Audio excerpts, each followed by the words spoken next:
UP की Kannauj seat पर अब मुकाबला काफी दिलचस्प हो गया है। अब तक इस सीट पर समाजवादी पार्टी की तरफ से तेज प्रताप का नाम आगे किया गया था, लेकिन अब इस सीट पर खुद अखिलेश यादव मैदान में उतर चुके हैं और अब अखिलेश का सीधा मुकाबला बीजेपी के सुब्रत पाठक से है।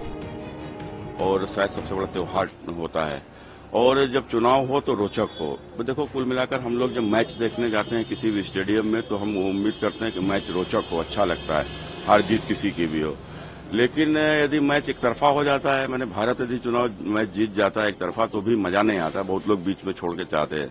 और जब हम मूवी देखने जाते हैं तो भी मूवी में अगर इंटरेस्टिंग नहीं होती है तो पूरे 3 घंटे बैठते नहीं, लंच में ही छोड़कर चले आते हैं।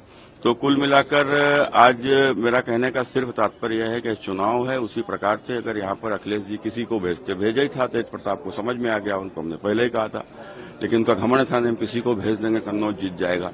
तो अगर तेज प्रताप के साथ ये मैच होता तो मैच भारत और नेपाल की क्रिकेट टीम के जैसा होता, लेकिन अब मैच भारत और पाकिस्तान के जैसा होगा और जीतना भारत को ही है, कोई भी वर्ल्ड कप हो।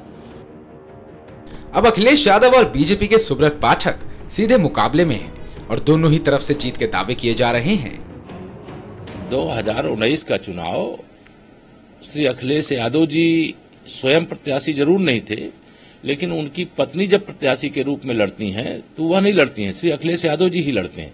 2019 का चुनाव सपा बसपा के गठबंधन के बाद भी अगर वहां कोई हारा था तो वो श्री अखिलेश यादव जी हारे थे, समाजवादी पार्टी हारी थी, पूरा सैफई जो परिवार है इनका वो पूरा परिवार हारा था।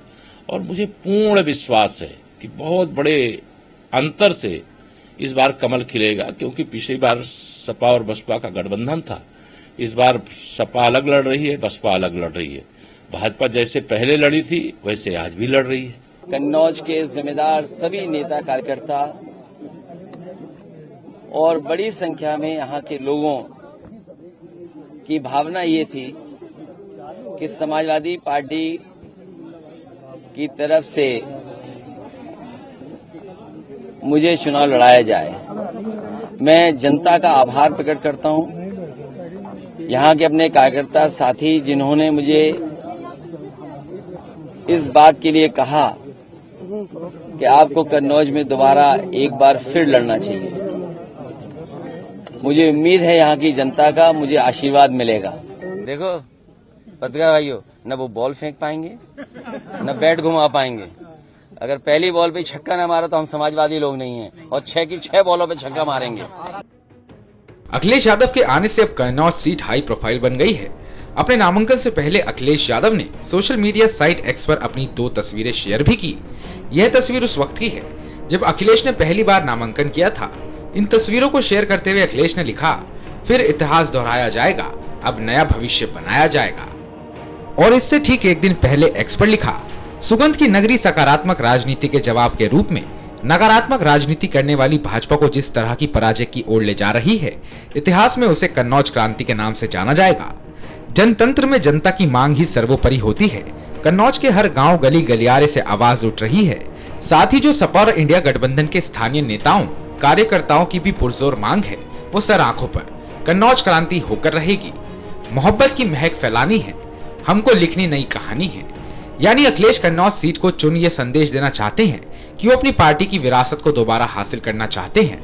और इधर बीजेपी प्रत्याशी सुब्रत पाठक इस चुनाव को भारत बनाम पाकिस्तान का मैच बता रहे हैं। सुब्रत पाठक ने कहा कि जब तेज प्रताप को उम्मीदवार बनाया गया था तब ये मुकाबला एक तरफा था, लेकिन अब बराबर की टक्कर होगी।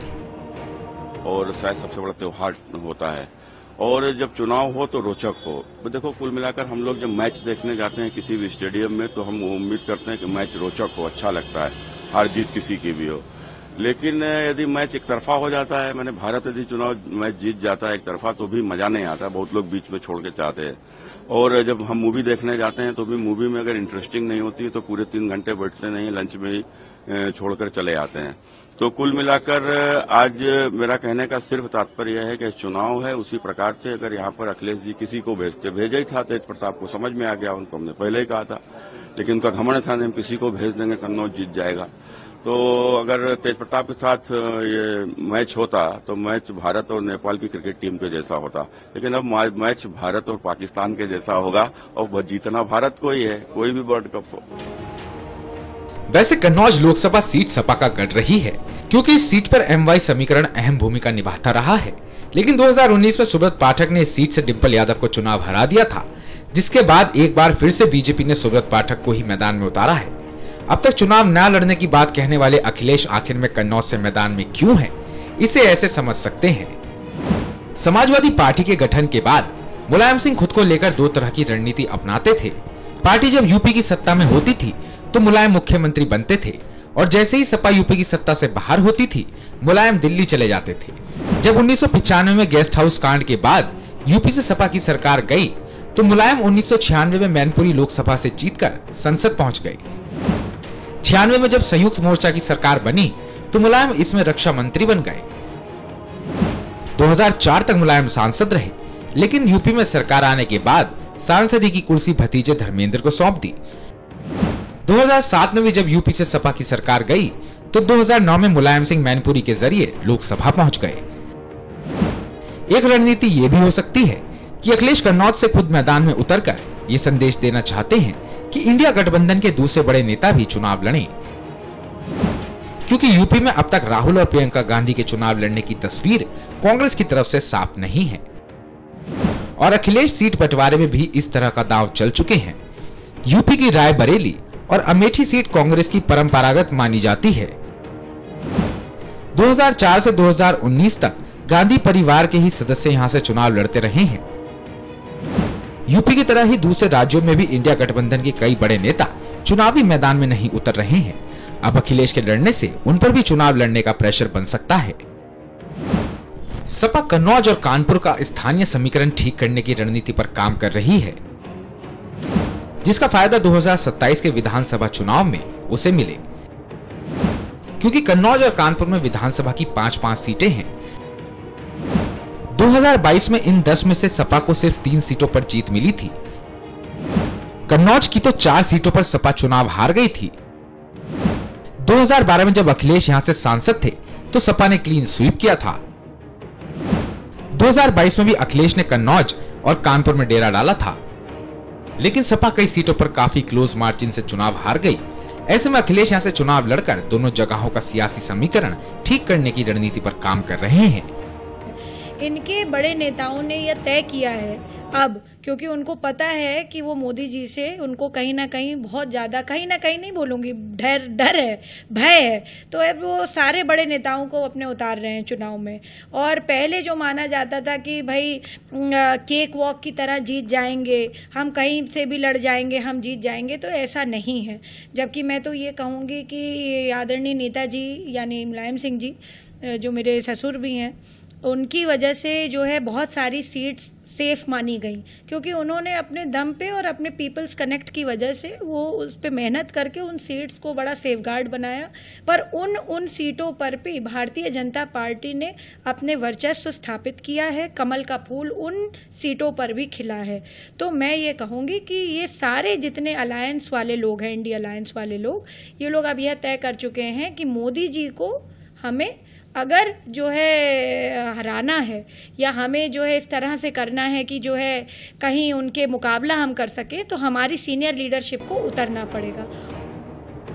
1967 में जब कन्नौज लोकसभा का गठन हुआ तब इस सीट से समाजवादी नेता राम मनोहर लोहिया पहली बार सांसद चुने गए थे।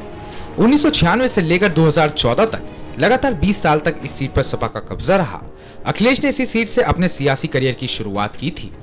2012 में मुख्यमंत्री बनने के बाद अखिलेश ने जब यहां से इस्तीफा दिया तो पार्टी की तरफ से डिंपल को मैदान में उतारा गया था। डिंपल यहां से निर्विरोध चुनाव जीती थी। जातीय समीकरण की बात करें तो कन्नौज में करीब 16% मुस्लिम, 16% यादव वोटर हैं। ब्राह्मणों की आबादी 15% है, जबकि ठाकुर 10%, वहीं ओबीसी समुदाय की आबादी भी यहाँ 20% के आसपास है, जबकि दलित 18 से 19% है। हालांकि पिछले चुनाव में कन्नौज पर मुस्लिम यादव का समीकरण नहीं चला और बीजेपी ने बाजी मार ली। 2019 में खुद अखिलेश की पत्नी डिंपल यहां से चुनाव हारी थी और सुब्रत पाठक ने ही उन्हें 63,000 वोटों से हराया था, और इस बार अखिलेश के सामने सुब्रत पाठक ही मैदान में है। MB report.